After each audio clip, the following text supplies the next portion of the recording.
अच्छा जी।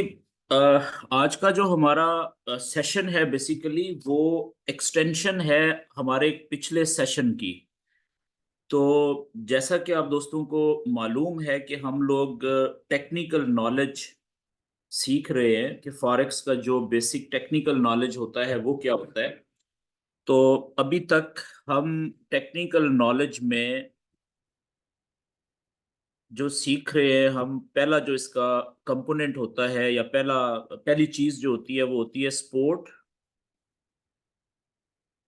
And resistance के जो सीधे लेवल होते हैं, सपोर्ट एंड रेजिस्टेंस के सीधे लेवल। इंग्लिश में इनको कहते हैं हॉरिजेंटल लेवल्स।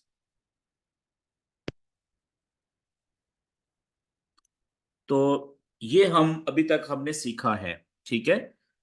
अच्छा, इसमें भी ये लेवल्स दो तरह के होते हैं। एक होते हैं छोटे लेवल और दूसरे होते हैं बड़े लेवल। छोटे लेवल जो होते हैं वो छोटे चार्ट के ऊपर जो बनते हैं। छोटे चार्ट चार्ट को हम यहाँ पे टाइम फ्रेम भी कहते हैं। अगर मैं टाइम फ्रेम का लफ्ज इस्तेमाल करूंगा, इसका मतलब होगा कि कितने टाइम का चार्ट। ठीक है, चार्ट को हम टाइम फ्रेम भी कहते हैं, छोटे चार्ट वाले। और बड़े लेवल होते हैं बड़े चार्ट्स वाले या बड़े टाइम फ्रेम वाले। तो बड़ा जो टाइम फ्रेम होता है, इसका मतलब हम लेंगे कम से कम 4 घंटे का चार्ट और 1 डे का चार्ट या 1 वीक का चार्ट। ठीक है जी। और जो छोटा टाइम फ्रेम है इसमें आ जाएगा 5 मिनट, 15 मिनट, ठीक है, 30 मिनट और इवन 1 घंटा। ठीक है। लेकिन याद रखें कि अभी हम यूज करेंगे ये वाले चार्ट नॉलेज के लिए शुरू में, क्योंकि हम सीख रहे हैं अभी। तो शुरू में जब इंसान सीखने की कोशिश कर रहा होता है तो क्योंकि वो साथ साथ सीख रहा है ना, परफेक्शन नहीं होती। वक्त के साथ साथ जो जो हम प्रैक्टिस करते हैं थोड़ा थोड़ा, तो फिर हमारी जो हमारे अंदर जो नॉलेज की परफेक्शन होती है या ग्रिप होती है, फिर वो बनना शुरू होती है। तो इसलिए शुरू में हम, ताकि ज्यादा गलती ना करें, इसलिए हम सिर्फ मजबूत या बड़े लेवल्स के ऊपर नॉलेज अप्लाई करते हैं, बड़े चार्ट्स के ऊपर। लेकिन जब हमारी थोड़ी सी ग्रिप बन जाएगी, मिसाल के तौर पे 2-4 हफ्तों के बाद, 2-3 हफ्तों के बाद, तो फिर हम जो 30 मिनट वाला चार्ट है वो भी यूज करेंगे, ये 30 मिनट वाला, और बार बार यूज करेंगे, और 1 घंटे वाला चार्ट भी यूज करेंगे। और कुछ केसेस में इवन हम 15 मिनट का चार्ट भी यूज कर सकेंगे। ठीक है। तो ये जो मैं बात करता हूँ ना कि आपने 4 घंटे वाला या 1 दिन वाला चार्ट इस्तेमाल करना है, ये शुरू के लिए है, ताकि शुरू में आपको अपने नॉलेज के ऊपर कॉन्फिडेंस हो। ठीक है कि थोड़ी ट्रेड्स लें आप, लेकिन जब लें तो मजबूत या बड़े लेवल से लें, ताकि उसके प्रॉफिट में जाने के चांसेस ज्यादा हों। ओके। ये तो बातें होगी जी पिछली।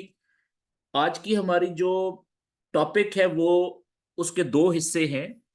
पहला जो हिस्सा है, हम देखेंगे कि एक टर्म होती है multi time framing. Multi time framing, जिसको आसान या शॉर्ट फॉर्म इसकी हम कहते हैं MTF। ठीक है। अब मल्टी टाइम फ्रेमिंग यानी MTF in support and resistance, इसको हम कैसे इस्तेमाल करेंगे और MTF क्या होती है। सिंपल जरा समझिएगा कि एक चार्ट आपने ओपन किया, एक चार्ट आपने ओपन किया 1 डे का, और उसके मुताबिक एक सपोर्ट का लेवल बना यहां पे 1 डे के चार्ट के मुताबिक, और एक सीधा रेजिस्टेंस का लेवल जो पहला बना वो बड़ा, वो यहां पे बना। ठीक है जी। ये नीचे हो गया सपोर्ट का लेवल 1 डे के चार्ट के ऊपर, और ये ऊपर वाला हो गया रेजिस्टेंस का लेवल। ये अब आप देखेंगे ये वन डे का चार्ट है, लेकिन जब इसी को आप लेके आएंगे ना नीचे, ओपन करेंगे चार्ट को 4 घंटे के ऊपर, 4 आवर्स के ऊपर, तो आप देखेंगे कि ये बड़े रेजिस्टेंस और बड़े यानी वन डे के सपोर्ट के लेवल के बीच में भी मुख्तलिफ लेवल्स बनेंगे 4 घंटे के चार्ट के ऊपर। ठीक है जी।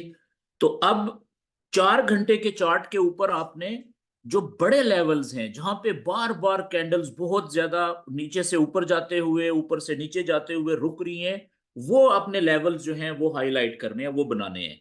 ठीक है। और उनका जो कलर है ना, वो कलर थोड़ा सा चेंज कर लें ताकि आपको पता चले कि आपने वन डे के लेवल वाला जो कलर है वो लेट से ब्लू रखा है, तो जो आप 4 घंटे के लेवल बना रहे हैं उनका कलर थोड़ा सा चेंज कर ले ताकि आपको देख देख के ही पता चल जाए कि ये 4 घंटे का लेवल है। मिसाल के तौर पे एक बड़ा लेवल है 4 घंटे का, यहाँ पे आ रहा है मेजर लेवल, बड़ा। बड़े लेवल से मुराद है कि जो बार बार जहां से कैंडल्स नीचे जाते हुए या ऊपर जाते हुए रुक रही हैं, वापस पलट रही हैं। ठीक है जी। तो वो भी आप आपने लगा दिया।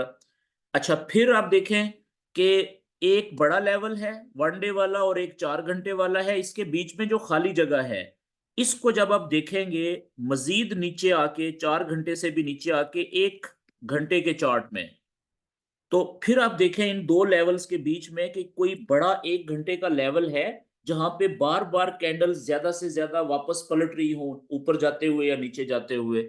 और अगर कोई मेजर लेवल, छोटा लेवल है उसको इग्नोर कर दें, अगर कोई बड़ा लेवल है तो उसका भी कलर चेंज करें। मिसाल के तौर पे एक लेवल आपको इधर मिलता है और खसूसन सेंटर में अगर मिले, ठीक है, तो वहां पे भी लेवल बना लें इस तरीके से। अब आप देखें क्या हुआ कि चार्ट एक ही है जिसके ऊपर आपने सबसे पहले वन डे का चार्ट ओपन करके ये दो लेवल बनाए थे, ऊपर वाला बड़ा वन डे वाला रेजिस्टेंस का लेवल ये वाला, और नीचे वाला ये सपोर्ट का लेवल। उसी चार्ट के ऊपर आपने जब 4 घंटे के चार्ट ओपन किया तो आपको पता चला कि इन दो बड़े वन डे के लेवल्स के बीच में 4 घंटे के चार्ट पे भी एक या एक से ज्यादा मेजर बड़े लेवल बन रहे हैं। ठीक है जी, खुसूसन सेंटर में या सेंटर के आसपास। ठीक है। बाजुकात दो लेवल बन जाएंगे, बाजुकात एक ही बनेगा, बाजुकात एक भी नहीं बनेगा, आप कहेंगे कि नहीं है तो है लेकिन कोई बहुत ज्यादा कैंडल्स नहीं यहाँ पे रुकी, वापस नहीं पलटी यहाँ से। ठीक है। तो 4 घंटे का एक लेवल भी बन गया, दो बन गए, तो 4 घंटे वाले लेवल भी आपने बना लिए। फिर 4 घंटे से नीचे एक 1 घंटे वाले भी जरूर बनाए। ठीक है जी। तो लेकिन मेजर बड़े, जहां पे मल्टीपल कैंडल्स ऊपर जाते हुए और नीचे जाते हुए वापस पलट रही हैं। अब क्या हुआ कि अब उसी एक चार्ट के ऊपर आपने एक वन डे के चार्ट के मुताबिक भी लेवल बना लिए, 4 घंटे के लेवल भी बना लिए, एक दिन के लेवल, सॉरी 1 घंटे के चार्ट वाले लेवल भी बना लिए। चार्ट तो वो एक ही है। तो इस टेक्निक को हम क्या कहेंगे? Multi time framing. मल्टी का मतलब होता है एक से ज्यादा, टाइम फ्रेमिंग का मतलब हो गया चार्ट, मुख्तलिफ टाइम के चार्ट्स के मुताबिक नॉलेज अप्लाई करना। तो हमने मल्टी टाइम फ्रेमिंग कर ली किसमें? सपोर्ट एंड रेजिस्टेंस के लेवल्स में, और सीधे लेवल जो सपोर्ट एंड रेजिस्टेंस के हैं वो बना लिए मल्टी टाइम फ्रेम करके। इसका हमें फायदा क्या होगा? फायदा मैं कल भी मैंने आपको बताया था पिछले सेशन में। इसका सबसे बेहतरीन फायदा हमें ये होता है मल्टी टाइम फ्रेमिंग का, कि हमें अगर जो सबसे अच्छी ट्रेड हमारी होगी ना, जिसे आप आइडियल ट्रेड कह लें, बेस्ट ट्रेड कह लें, बाय की या सेल की, बाय की ट्रेड हमें तब लेनी चाहिए जब कैंडल आए ऊपर से नीचे, ये जो बड़ा सपोर्ट का लेवल है वन डे वाला, यहां पे रुके थोड़ी देर के लिए या ज्यादा देर के लिए, लेकिन इस लेवल को तोड़ के नीचे ना जाए, बल्कि यहां से जब वापस ऊपर उठना शुरू करे और इस बड़े स्ट्रांग सपोर्ट के लेवल के ऊपर जब ये विक देना शुरू करे, इधर धागा जो काला सा होता है, ठीक है, जिसे हम विक कहते हैं, कैंडल की लोअर विक, नीचे वाली विक सपोर्ट के ऊपर, तो वहां से हम बाय की ट्रेड लें। जैसे मिसाल के तौर पे यहां से कैंडल ऊपर उठने लगी, ये पीछे इसने काला सा धागा छोड़ा, ठीक है, और यहां से ऐसे मिसाल के तौर पे कैंडल अब ऊपर उठना शुरू हो रही है। कौन सी कैंडल? वो 30 मिनट की भी हो सकती है, 1 घंटे की भी हो सकती है, 4 घंटे की भी हो सकती है।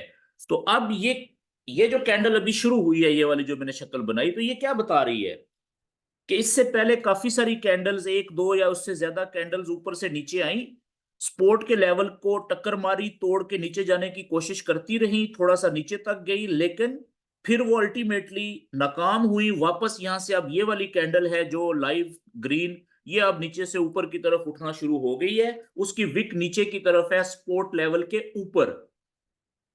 तो ये वो जगह होती है जहां से हम आइडियल बाय की ट्रेड ले सकते हैं। अच्छा, क्या इस ट्रेड में नुकसान हो सकता है? 100% चांसेस है, हो सकता है। याद रखिएगा कि फॉरेक्स ट्रेडिंग का ये जो नॉलेज हम सीख रहे हैं, इस नॉलेज के सीखने का मतलब ये हरगिज नहीं है कि हमें नुकसान नहीं होगा। ठीक है, ये बात एक क्लियर कर लें, हमेशा आपके जहन में रहनी चाहिए। लेकिन इस नॉलेज के सीखने का फायदा हमें ये हो सकता है, और इसको नॉलेज को प्रॉपर अप्लाई करने का ट्रेड लेने से पहले, कि अगर ये इस ट्रेड के तकरीबन ज्यादा चांसेस, आप कह लें 70 से 90% चांसेस हैं कि ये ट्रेड प्रॉफिट में जाएगी, लेकिन 10 से 20 या 25% चांसेस फिर भी रहते हैं कि ये ट्रेड बगैर किसी वजह के यहां से नीचे जाना शुरू कर देगी एकदम स्पीड से। इसीलिए हम कहते हैं कि जब आप कोई भी ट्रेड लगाते हैं, तो कोई भी ट्रेड बगैर स्टॉप लॉस के नहीं होनी चाहिए। तो आपका स्टॉप लॉस कहां पे होना चाहिए इसका? ये लेवल की नीचे वाली तय से थोड़ा सा नीचे, यहां पे आपका स्टॉप लॉस होना चाहिए। और इसकी मैक्सिमम टीपी कहां पे होनी चाहिए? अब जो सबसे ऊपर वाला बड़ा लेवल है रेजिस्टेंस का पहला, आपकी मैक्सिमम टीपी वहां पे होनी चाहिए। टीपी आपने यहां पे बाय की ट्रेड आपने ली इस जगह से, ये मिसाल के तौर पे इधर से कहीं से आपने बाय की ट्रेड ली, ठीक है जी, यहां से। और आपकी टीपी होगी कहां पे?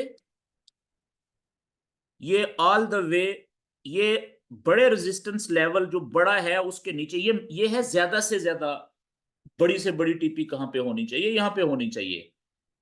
लेकिन अभी आप सीख रहे हैं शुरू में, मुझे बताएं कि अगर ये ट्रेड यहां से आपने बाय की ली, आप वॉच कर रहे हैं ना इसको, थोड़ी देर के बाद आपको पता चलता है कि ये ट्रेड जो है वो यहां से आपने बाय ली थी, ये ऊपर जाते जाते जाते ये लेवल जो है पहला रेजिस्टेंस का, ये भी तो इसको रोक सकता है ना, बेशक 1 घंटे का रेजिस्टेंस का लेवल है। तो आप यहां पे इस ट्रेड को क्लोज कर सकते हैं। इतना जो प्रॉफिट यहां से लेके यहां तक आपको प्रॉफिट मिला है, सबसे छोटी ट्रेड में भी ये इतना प्रॉफिट हो सकता है कि आपको जो एक दिन का टारगेट था प्रॉफिट बनाने का, वो दे देगा ये। ठीक है ना, अक्सर औकात ऐसा होता है। तो आपका जितना टारगेट था आपने कमा लिया एक छोटी सी ट्रेड से। अब आपके पास ऑप्शन है, अगर आप नए हैं, आपका अकाउंट छोटा है, तो बस ये ट्रेड काफी थी, आपने लगाई, आज का आपने प्रॉफिट पूरा कर लिया। अब मजीद आपको आज के दिन ट्रेड करने की जरूरत नहीं है, ज्यादा लालच करने की जरूरत नहीं है। लेकिन अगर आपका अकाउंट बड़ा है, ठीक है, और आप थोड़े से इस नॉलेज के ऊपर आपका इसको अप्लाई करके प्रैक्टिस करके आपका यकीन मजबूत हो गया हुआ है, कॉन्फिडेंस आ गया हुआ है अपने नॉलेज के ऊपर प्रैक्टिस कर करके, तो फिर आप दो काम कर सकते हैं। या तो आप, पहली बात तो ये है कि आप अगर थोड़े पुराने हो गए हैं तो फिर आप रहने दें, ये टीपी और एसएल लगा रहने दें, या टीपी हिट होगी या एसएल हिट होगा। ठीक है जी, ये अगले थोड़ा सा आगे बढ़ेंगे ना, 2 4 6 महीने आपको हो जाएंगे, तो फिर आप में से अक्सर लोग यही करेंगे। लेकिन अगर आप समझते हैं कि नहीं, आपका दिल जो है वो इतना मजबूत नहीं है, अकाउंट छोटा है, नुकसान से डरते हैं, तो फिर कल जो मैंने दूसरी टेक्निक बताई थी, कि ऐसी सूरत में जैसे ही आपकी ट्रेड जो प्रॉफिट में मिसाल के तौर पे यहां पे पहुंची, अभी टीपी ये रेजिस्टेंस के पहले लेवल के नीचे पहुंची है, यहां से आपको लग रहा है कि ये वापस नीचे चली जाएगी, जो प्रॉफिट आपको हो रहा था 2 4 10 या जितना भी परसेंट, या 1% आधा परसेंट, तो वो भी कम हो सकता है, वापस जीरो में आ सकती है, नुकसान में जा सकती है वापस नीचे आके। तो फिर आप क्या करें कि अपने एसएल को, स्टॉप लॉस को मॉडिफाई करें, रनिंग ट्रेड में जाके मॉडिफाई के बटन पे क्लिक करें, मॉडिफाई पोजीशन पे, और इस स्टॉप लॉस को जो नुकसान में था पहले, यहां पे अगर एसएल हिट होता तो आपकी ट्रेड नुकसान में कटनी थी। इसको आप ऊपर ले जाएं, यहां पे जहां पे अभी प्रॉफिट में ट्रेड है उससे थोड़ा सा देखें नीचे, यहां पे छोटे चार्ट के ऊपर, 15 मिनट के चार्ट के ऊपर ये वाली जगह देखिएगा, ये वाली जगह, इस जगह के ऊपर 15 मिनट या 30 मिनट का चार्ट ओपन करें और देखें कि अगर इस जगह के ऊपर, मैं यहां पे बनाता हूं कि यहां पे अगर कुछ कैंडल्स इस तरीके से उन्होंने सपोर्ट का लेवल या रेजिस्टेंस का लेवल बनाया है, मिसाल के तौर पे इस तरीके से यहां पे कि कुछ कैंडल्स इस तरीके से ऊपर जा रही हैं, नीचे आ रही हैं, और ये वाला पॉइंट है सपोर्ट का या रेजिस्टेंस का, तो आपका जो एसएल होना चाहिए वो इस जगह पे आना चाहिए, स्पोर्ट से थोड़ा सा, छोटी स्पोर्ट से थोड़ा सा नीचे, यहां पे आपका एसएल लगा दें आप। क्यों?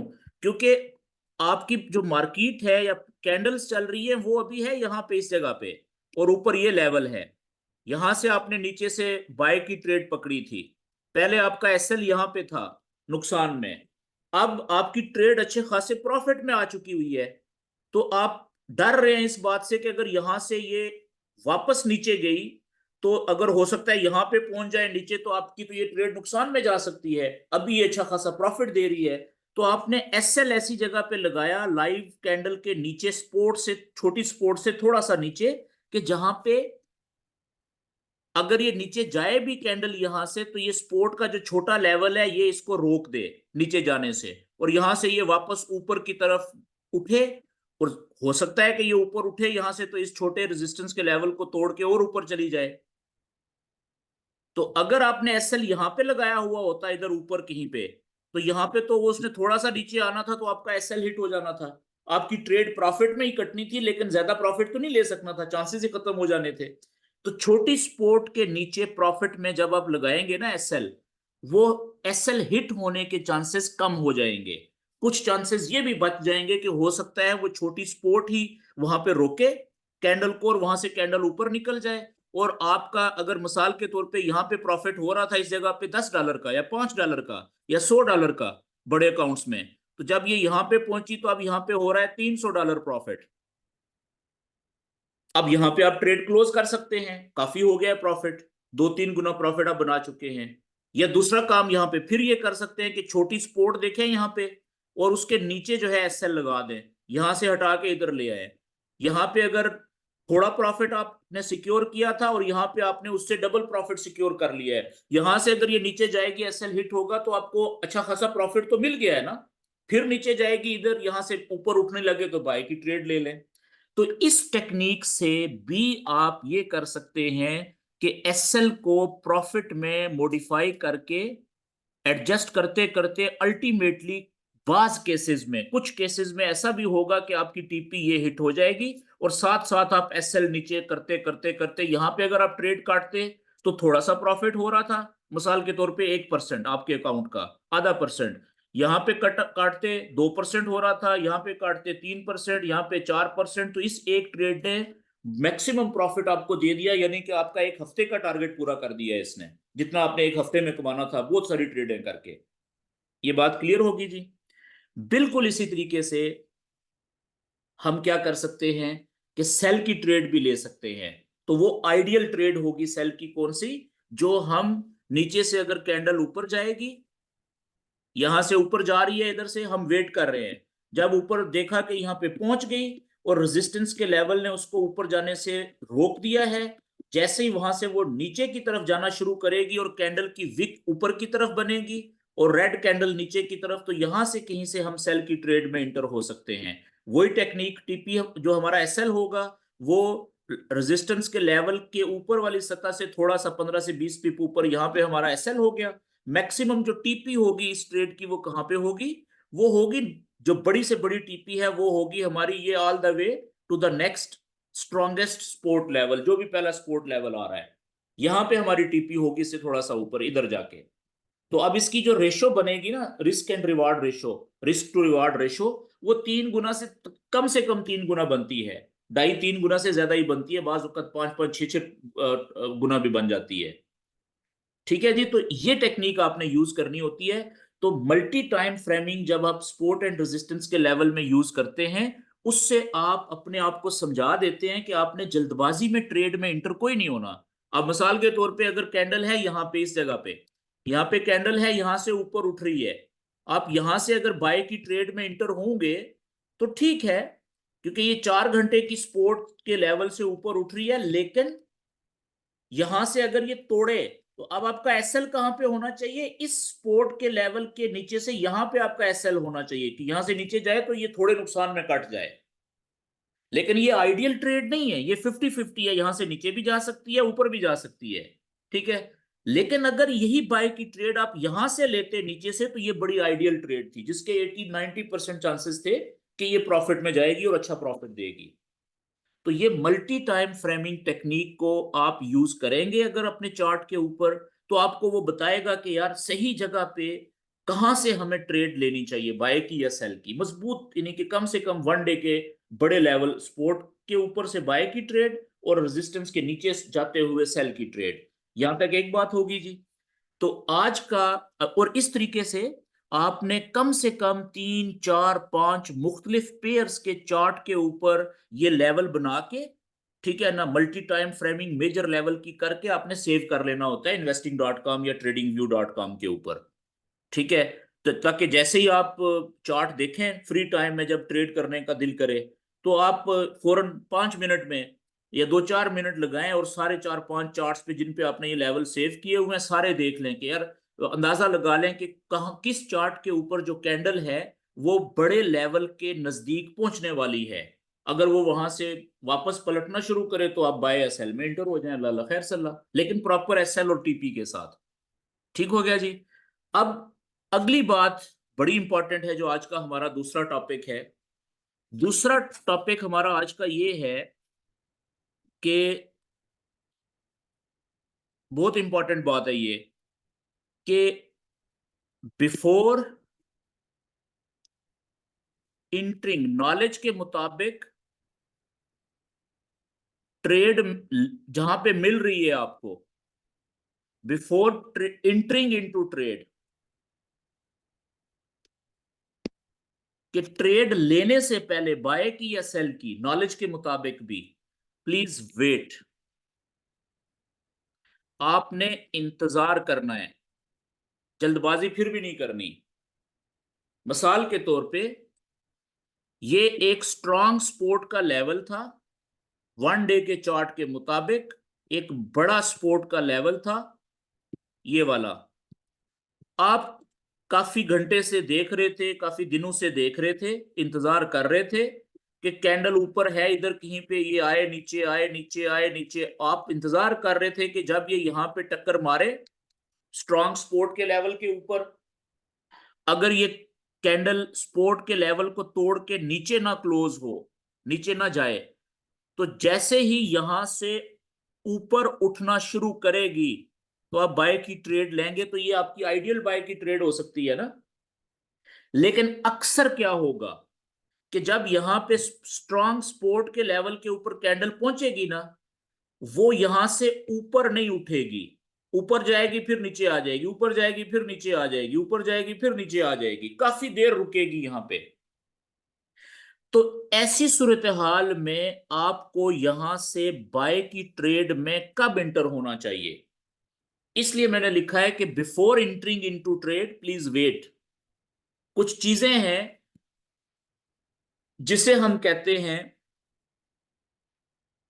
Wait for some kind of confirmation, some type या काइंड ऑफ कंफर्मेशन, या विटनेस।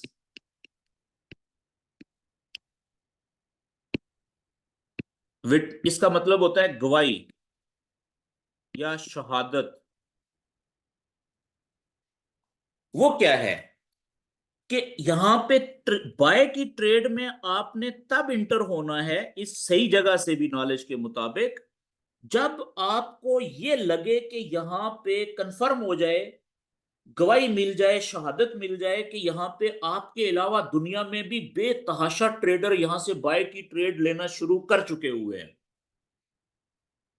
आपने कभी डॉक्यूमेंट्री, वो नेशनल जो जियोग्राफिक चैनल है या एनिमल प्लेनेट के जो होते हैं, तो उसमें आपने, उसमें जरूर सबने डॉक्यूमेंट्री देखी होगी कि जी जहाँ बड़े जंगल जो होते हैं नेशनल ज्योग्राफिक पे जो दिखाते हैं, तो उसमें क्या होता है कि जब मौसम चेंज होता है ना एक इलाके का, तो जानवर जो होते हैं, एनिमल्स, बड़ी तादाद में, हजारों की तादाद में एक जगह से दूसरी जगह शिफ्ट करते हैं, माइग्रेट करते हैं।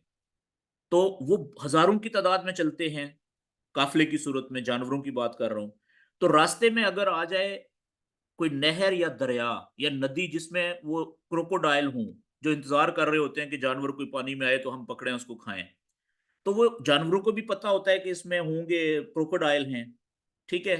तो कोई भी, वो सारे जानवर खड़े हो जाते हैं नदी के किनारे पे आके, दरिया के किनारे पे आके, कोई भी पानी में छलांग नहीं लगाता। कब तक? जब तक के कोई पहला जानवर छलांग ना लगा दे। जैसे ही पहला जानवर छलांग लगाता है उसमें, पानी में, उसके पीछे देखा देखी दूसरा, तीसरा, चौथा, पांचवा, सारे छलांग लगाना शुरू कर देते हैं। वो जो पहला जानवर छलांग लगाता है ना, वो कंफर्मेशन या विटनेस या शहादत या गवाही का काम करता है बाकी जानवरों के लिए। बाकी जानवर ये सोचते हैं कि यार अगर इसने छलांग लगा दी है तो अब हमें वेट नहीं करना चाहिए, बस इसका मतलब है कि अब यहां से छलांग ही लगानी है, रुकना नहीं बनता यहां पे, ठीक है। तो जो ट्रेडर्स होते हैं ना, जो फॉरेक्स ट्रेडर अपना ये नॉलेज चार्ट्स के ऊपर अप्लाई करके बैठे हुए होते हैं, पूरी दुनिया के करोड़ों ट्रेडर छोटे बड़े, तो वो भी यही सोच रहे होते हैं कि यहां से अगर हम उनको ये इशारा मिल जाए कि इस जगह से नॉलेज के मुताबिक बाय की ट्रेड बनती है ना, अगर कैंडल ऊपर उठेगी स्ट्रॉन्ग सपोर्ट के ऊपर उठते हुए, तो जैसे ही उनको यहां पे कोई ऐसी कैंडल की शक्ल नजर आ गई जो ये शो कर दे कि यहां से अब बायर इंटर होना शुरू हो गए हैं, तो वो फिर उसको कंफर्मेशन या विटनेस के तौर पे लेके वो भी बाय की ट्रेड में इंटर हो जाते हैं।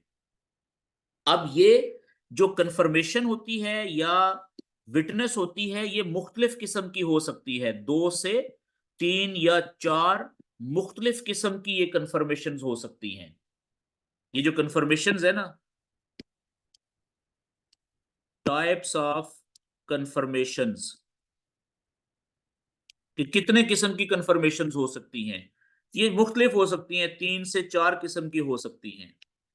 उनमें से आज मैं आपको पहली जो किस्म है वो बताने लगा हूं, और बाकी भी चले अगले सेशंस में एक एक करके थोड़ा थोड़ा बताऊंगा आपको। तो वो कंफर्मेशन यहां पे क्या देखनी है आपने, कि कैंडल की मखसूस शक्लें, कैंडल्स की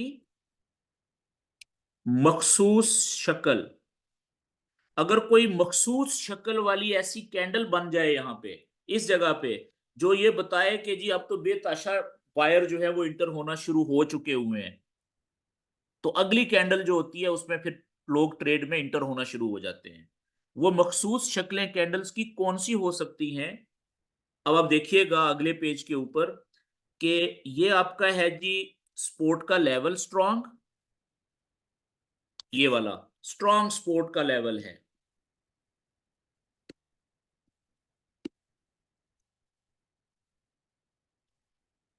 ठीक है। अच्छा, यहां से ऊपर से कैंडल आई, ये आई इधर से, यहां पे रुकी, और अब क्या हो रहा है कि कुछ कैंडल्स यहाँ पे ऊपर जा रही है, कुछ कैंडल यहाँ पे नीचे जा रही है थोड़ा सा। आप कंफ्यूज हो रहे हैं कि अब क्या किया जाए। बाज औकात एक कैंडल ही टच करती है और वही कैंडल या दूसरी कैंडल ऊपर निकलना शुरू कर देती है। तो ऐसी जगह पे अगर ये कैंडल की शक्ल बन जाए,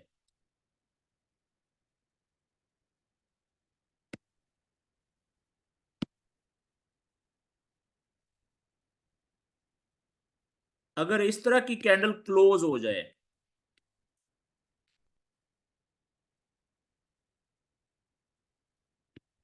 इस तरह की शक्ल की एक कैंडल क्लोज हो जाए यहां पे स्ट्रॉन्ग सपोर्ट के लेवल के ऊपर, ये मैं थोड़ी सी, ये वाली शक्ल हो सकती है, जिसकी शक्ल जो है वो एक हथौड़े के शक्ल वाली नजर आ रही है, जैसे हैमर नहीं होता हथौड़ा, तो ये कैंडल 30 मिनट की, 15 मिनट की, 1 घंटे की, 4 घंटे के चार्ट के मुताबिक ये क्लोज हो गई इस तरह की।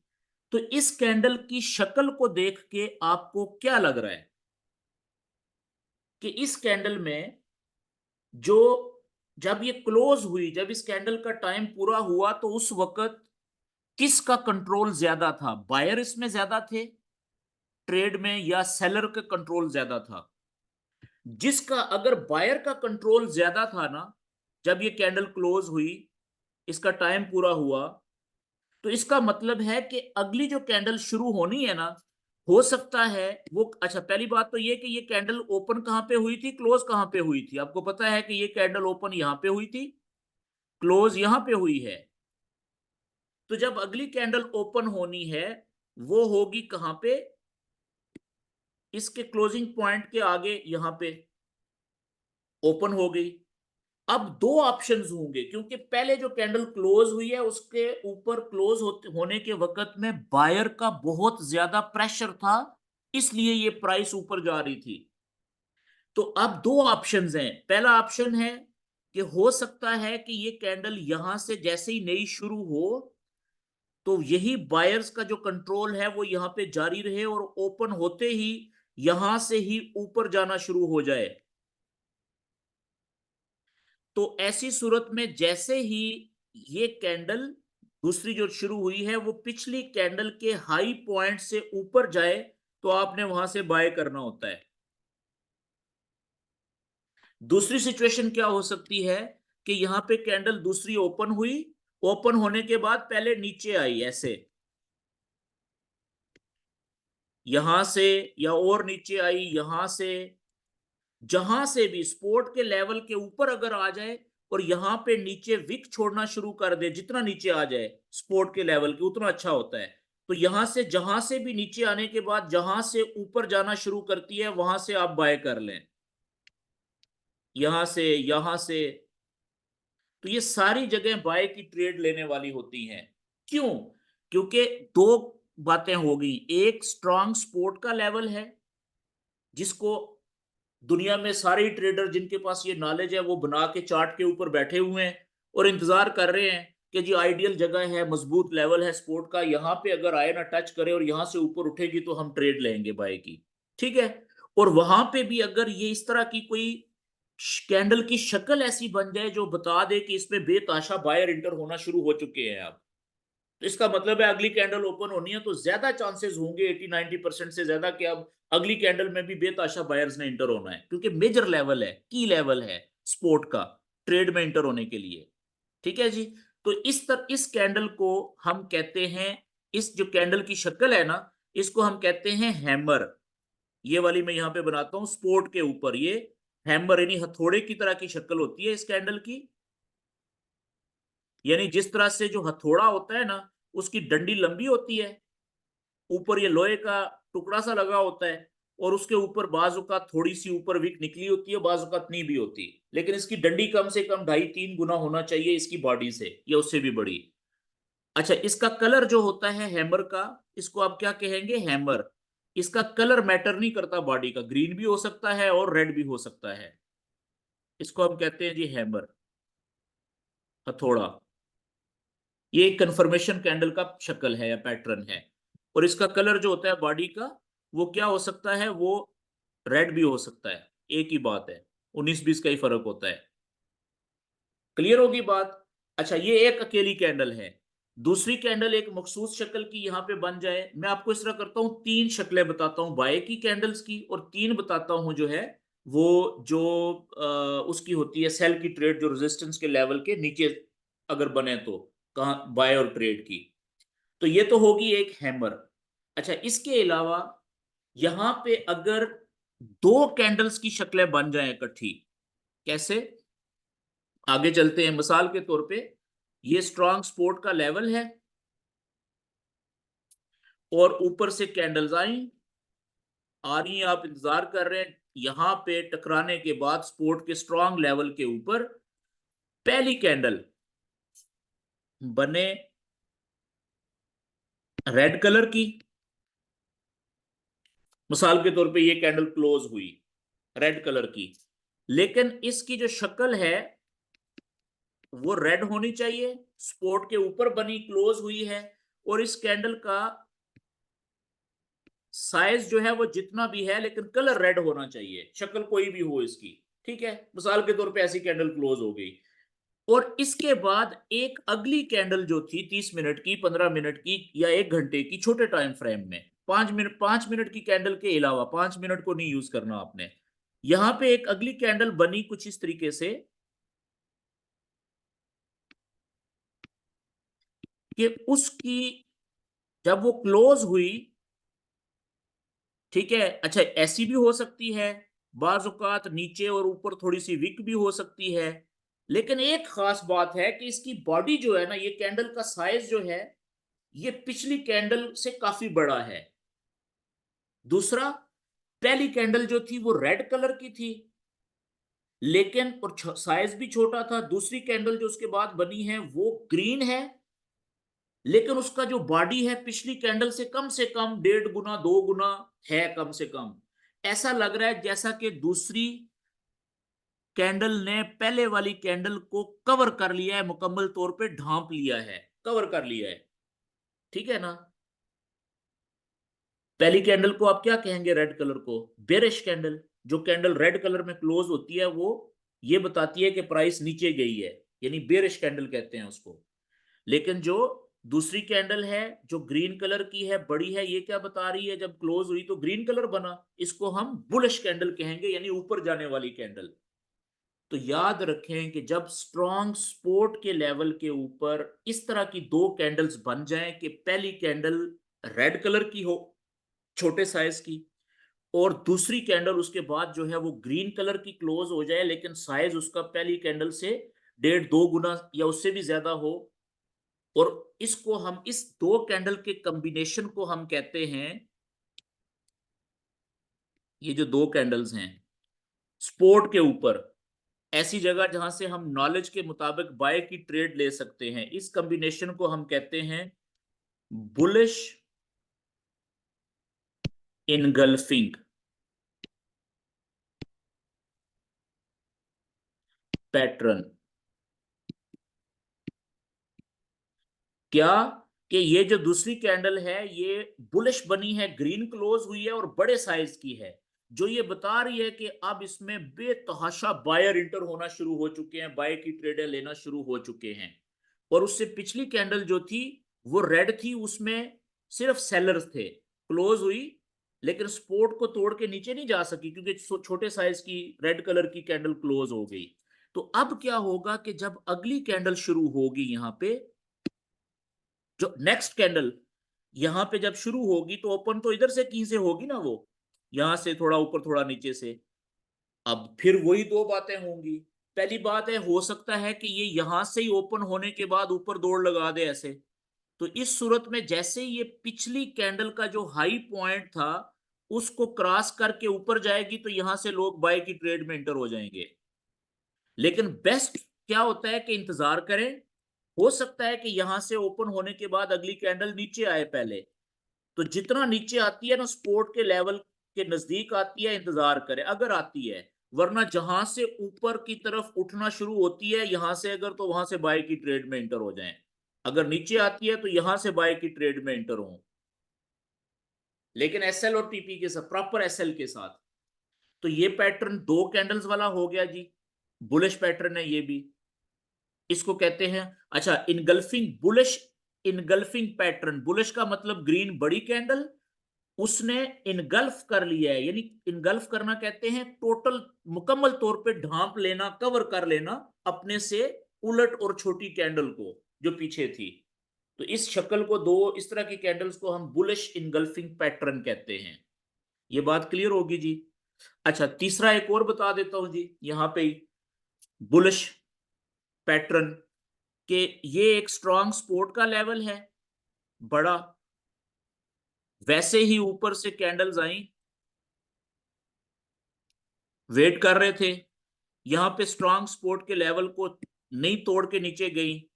लेकिन क्या हुआ, यहां पे कहीं पे स्ट्रॉन्ग सपोर्ट के लेवल के ऊपर इस तरह की कैंडल बनी कि पहली कैंडल का कलर है रेड,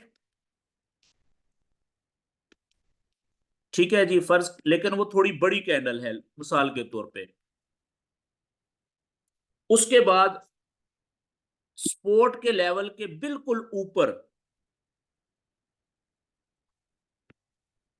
एक, जिस तरह से सितारा होता है ना, स्टार, ये जमा का निशान, बिल्कुल वैसी कैंडल बनी, लेकिन स्पोर्ट के बिल्कुल ऊपर इसकी जो बॉडी, इसकी विक्स छोटी छोटी है, जैसे जमा का निशान होता है, प्लस का साइन।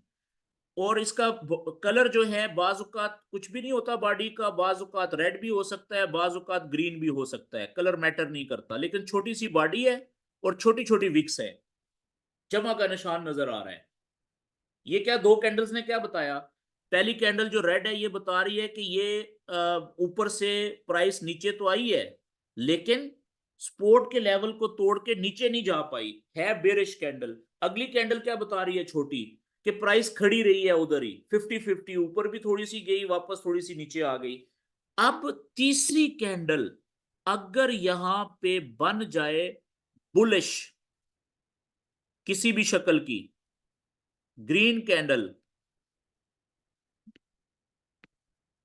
जिसकी बॉडी ये जमा के निशान से बड़ी होनी चाहिए, लेकिन पहली जो रेड कैंडल थी उससे बेशक छोटी हो, तो इस पैटर्न को, ये जो तीन कैंडल्स का पैटर्न है, इसको हम कहते हैं मॉर्निंग स्टार। इसको क्या कहते हैं जी?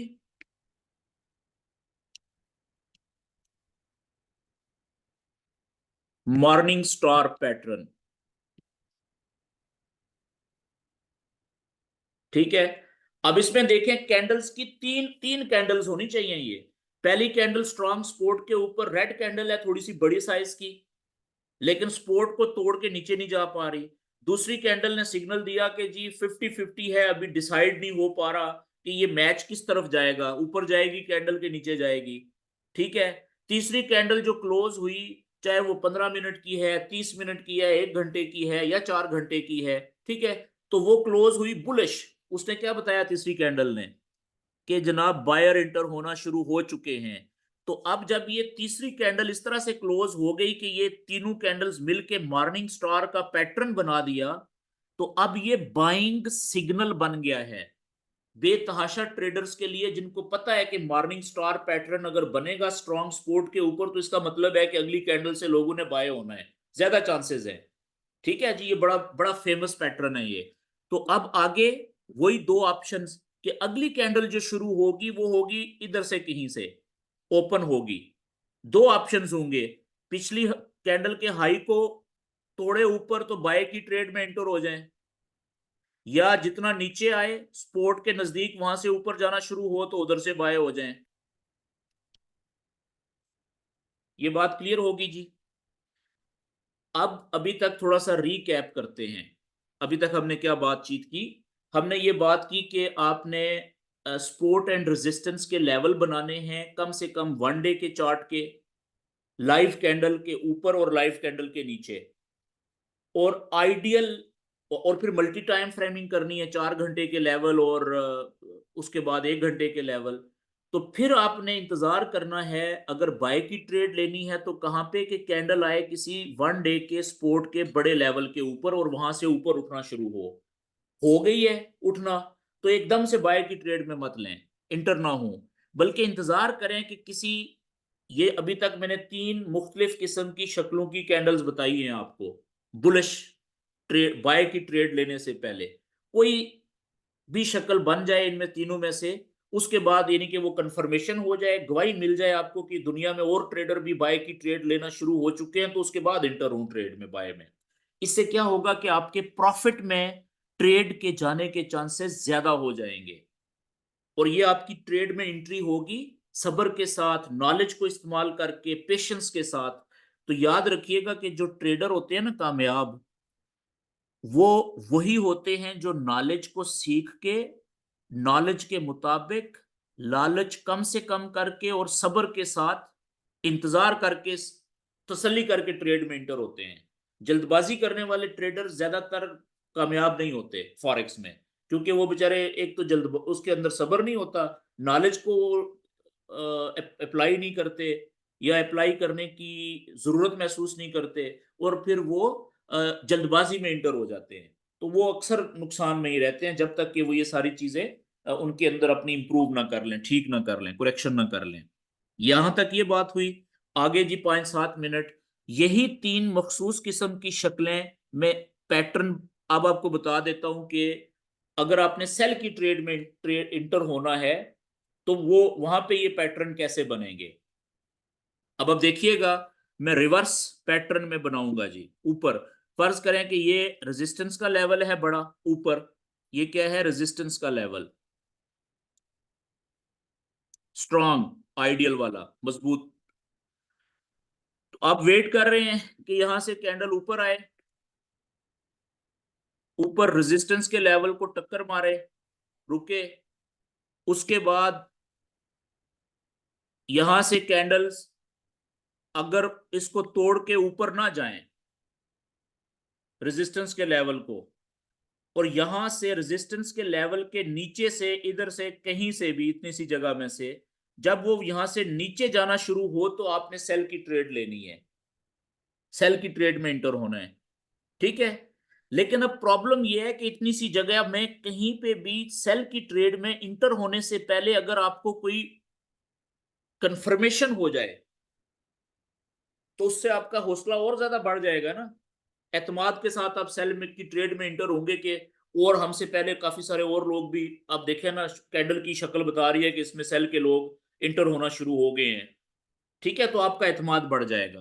तो वो शक्लें कौन सी हो सकती हैं यहाँ पे, यही 3 जो नीचे मैंने बनाई थी ना मुख्तलिफ, अब देखें ऊपर बनाऊंगा, लेकिन उसमें आप देखिएगा थोड़ा सा कैंडल्स का कलर चेंज हो जाएगा, आगे पीछे हो जाएगा, रिवर्स, बाकी सारा वही रहेंगी। पहली कैंडल, अगर सिंगल कैंडल बनाता हूं जी, पहली कैंडल अगर इस तरीके से बन जाए यहां पे कहीं पे भी रेजिस्टेंस के नीचे, के जिसकी शक्ल हो हथौड़े वाली,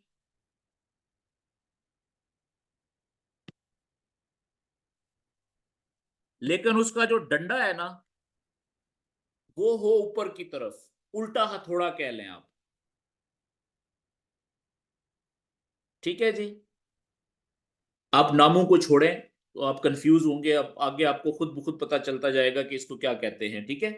तो अब ये शक्ल जो बनी है, उल्टा हथौड़ा है ना जैसे नीचे बना था, उसकी विक नीचे की तरफ थी लंबी, यहाँ पे जो है वो विक ऊपर की तरफ है, रिजेक्शन ऊपर की तरफ है। बॉडी का जो कलर है वो रेड भी हो सकता है, ग्रीन भी हो सकता है, इससे मैटर, इससे फर्क नहीं पड़ता, 19-20 का ही फर्क होता है। तो अब इसके बाद जो अगली कैंडल ओपन होगी, कहां पे ये ओपन, यहां पे हुई थी, क्लोज यहां पे हुई है, तो अगली कैंडल इधर से कहीं से ओपन होगी ना। दो ऑप्शंस हैं, यहां से नीचे की तरफ जाए तो जैसे ही पिछली कैंडल के लो से नीचे जाए तो सेल यहां से, या अगर ऊपर जाती है तो वेट करें रेजिस्टेंस के लेवल के नजदीक, जहां से नीचे जाना शुरू करे उधर से सेल कर दें।